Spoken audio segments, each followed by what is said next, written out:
Hello everyone, Radhe Radhe. আজকে আমাদের বাবার বাড়িতে ছিল ভোর কীর্তনের শেষ দিন। তো দেখো, তোমাদের সাথে শেয়ার করছি।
তো ধুলা মাখো গানটা গিয়ে তারপর ধুলা মাখিয়ে নিচ্ছিল ধনী দিয়ে, রোজের ধুলা মাখিয়ে নিচ্ছিল।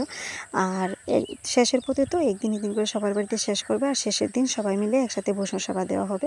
আর আমাদের গ্রামে এখনও সেই কথাটা আছে যে সবাই মিলে একসাথে করবে।